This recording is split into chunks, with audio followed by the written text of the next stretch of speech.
This is actually New Year's Eve, or Hogmanay in Scotland, and I hope everybody's having a good celebration. So I thought I'd do a quick celebration beer review, and I'll probably do a couple tomorrow, New Year's Day, but this is Hogmanay on New Year's Eve, so we thought we'll try something a bit more celebratory. So we have this beer today. No, I don't know. Do you know what this type of beer is? It has a few different kind of pronunciations, but it's a Geuze Boon by Oude, and it's a Lambic. So it's a Lambic beer. It's actually, of course, it's a blend of Lambic, of young Lambic beers. This style is roughly, what's the best way of putting it? It's roughly about, it's a mixture of unmalted wheat and malted barley. It uses natural yeast to ferment it, and then it's matured. Well, it can be matured from in between 1 and 3 years. Usually, kind of 1 to 2 years is the kind of standard. And well, yeah, it's a hot beer as well, just to kind of let you know. And I honestly don't know. This is part of the Adrian Pennicott kind of collection or donation, so I don't know how much it costs. It's a 375ml bottle, and God, I'm struggling to read that. It's 7% by volume, kind of roundabout, approximate. The thing is, though, because there's usually a bit of fermentation going on in the bottle, hence why it's got this type of cap. It can change a little bit from that point of view, but yes, it's roughly about 7% this one. So let's crack it open. Hopefully I don't take anything out with it. And see what it's like.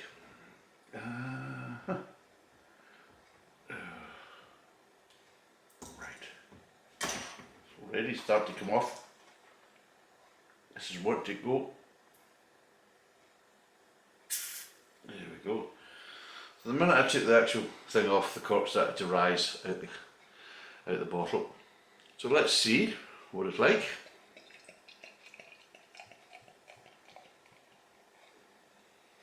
Now, Lambic beers, they do brew them in France, but they're mostly brewed in the likes of Belgium, and of course the Dutch brew them as well.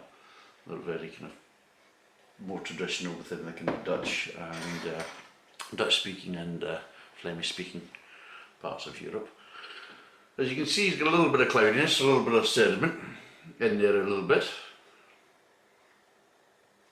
It smells very wheaty. You're getting grain smells, so you can smell the hops. There's a slight sweetness to it, light malt.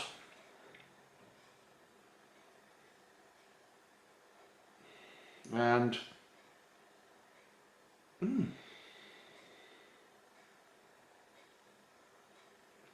there's a smell that I'm trying to kind of work out.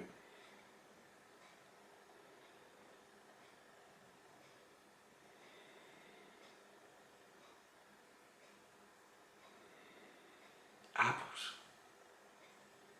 Get a bit of apple as well with that. Maybe kind of like as apples, not as in the fruit, as in the kind of smell you get from apple cider vinegar. That kind of slightly fermented apples kind of smell. So yeah, so let's give it a taste.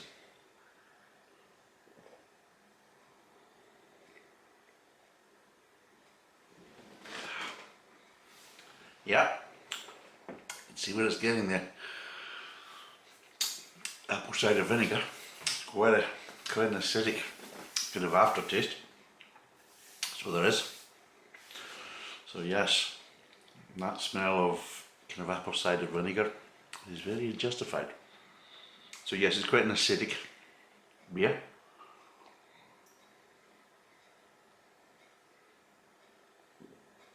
Well carbonated, almost to the levels of a soft drink. So it is. What's the flavours like?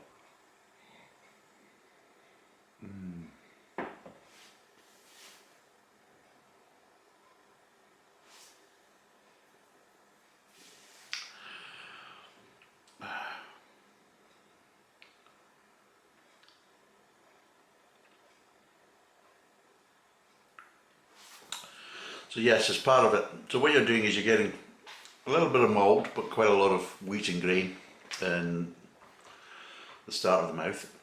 It kind of blends on to a kind of a more kind of grain and ever so slightly hoppy mid-tongue.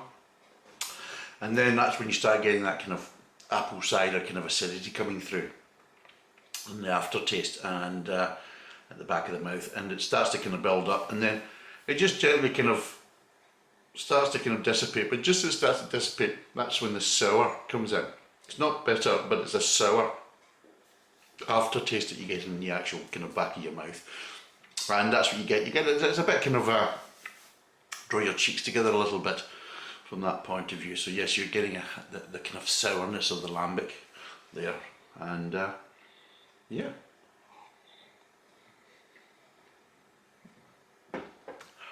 It's a nice beer, and I thought it'd be a good one to do for tonight because, hey, a lot of people will be popping corks all over the world, so I thought, why don't we pop a cork here? But yeah, it's an acquired taste. A lot of people would kind of maybe not like this type of beer because of the sourness, especially in the back, but it's a light sourness because it's quite young lambics. Obviously older, more mature lambics will give you more of a sour taste, so this is actually quite a light sour taste, but I actually quite like it because the bits that I like about it is that it's very refreshing. I mean, a lot of times we drink beers to get a kind of comforting effect. You know, we're looking to be kind of wrapped up and hugged and that type of stuff, and we want that kind of coziness from the beers we drink, especially with the ales and everything else. But the thing is, though, is what I've noticed a lot with lagers like we get nowadays, that we just don't really have the crispness. We don't really have that kind of how would you say, I wouldn't say tartness, but that kind of crispness and dryness. And with lambics, especially like these ones there, which is kind of the lighter ones, they do give you that kind of refreshing, kind of revitalizing of the taste buds. And there obviously is that tartness at the end, because yeah, there is this acidity and there's the sour kind of finish to it.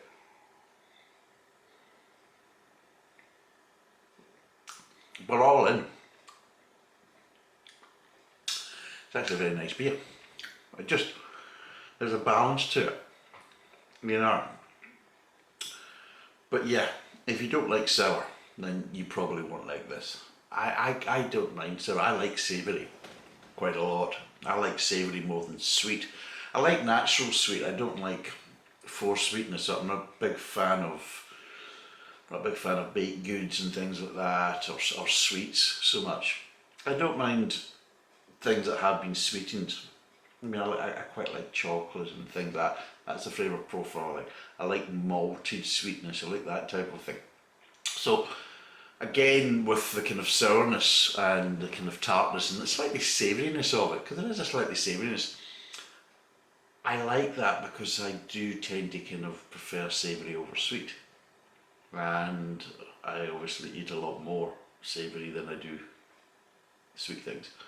So this type of beer, it just kind of opens up the taste buds. It's not the type of one, it's definitely not sessionable, no. It's one of these ones you're going to sit there and relax and enjoy and things like that.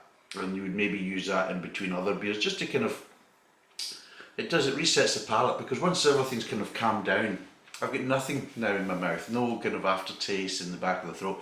Everything's just nicely dissipated and everything else. But my mouth feels, how would you say, alive. It feels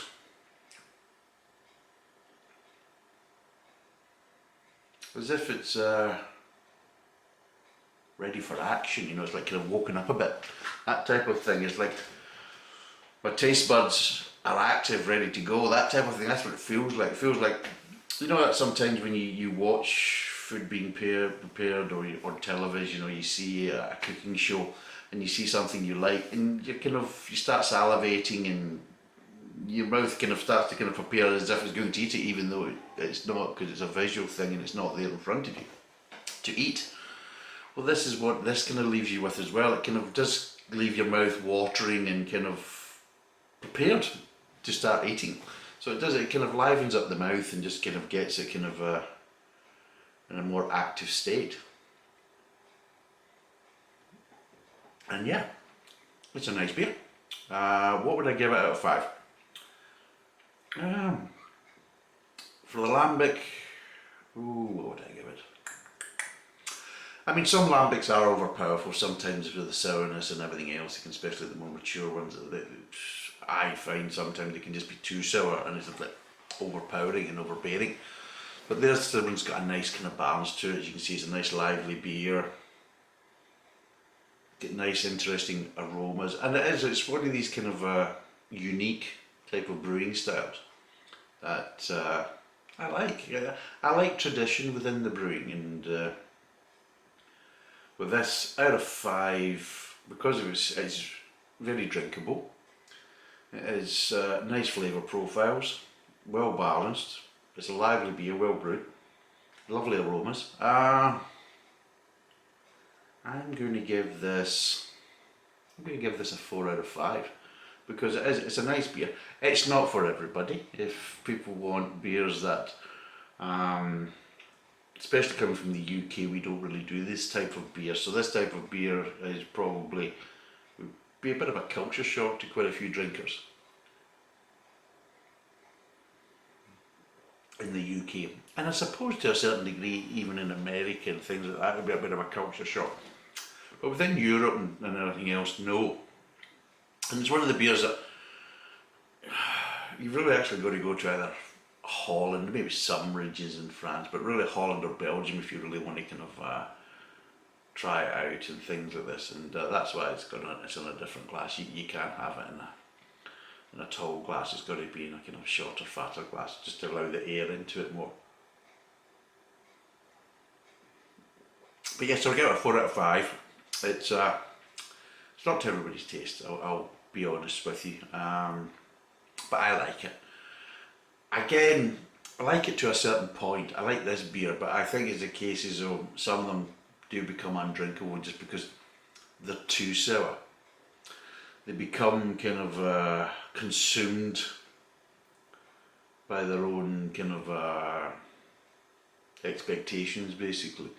So some of them, with the Lambics, they want to be, you know, what the class is pure Lambics, close to original, mature, all this type of stuff, and it just becomes undrinkable.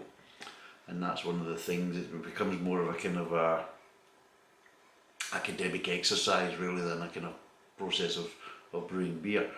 Whereas like this one here, it's a nice blend of different age Lambics, and it just gives a nice balance and a nice profile. And I think it's also maybe a good one to start with if you want to kind of explore the kind of the Lambic beer kind of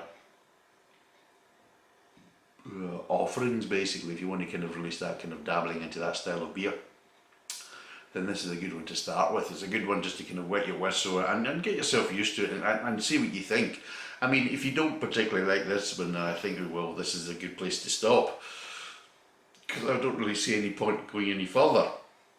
But I think it's a case of if you like this beer, then yes, go on and try maybe more mature ones and other different types of blends, and see where your tolerance is, because it comes to a certain point of tolerance. I mean, this isn't a beer to sit there and relax with. This isn't a beer to sit there and kind of have a celebration with.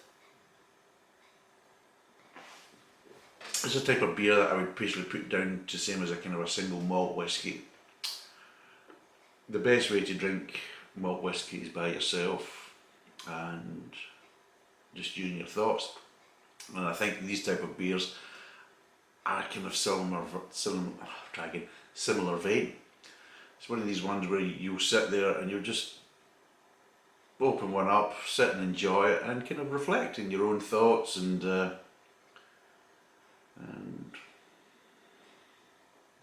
in your own kind of a mindset. So yeah, So I would give this a 4 out of 5. It's a nice one.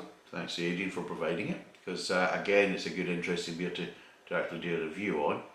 I probably wouldn't have maybe chosen this beer to do a review, because again, I think maybe a lot of people might not particularly like this style of beer. But my view is yeah, open up your horizons, go and try some new stuff.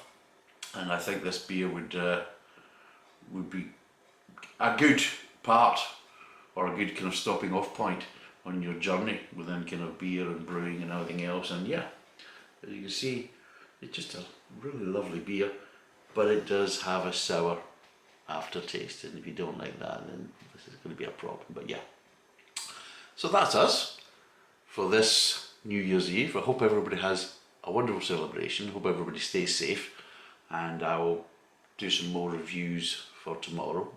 But as for now, cheers, thanks for watching, and bye for now.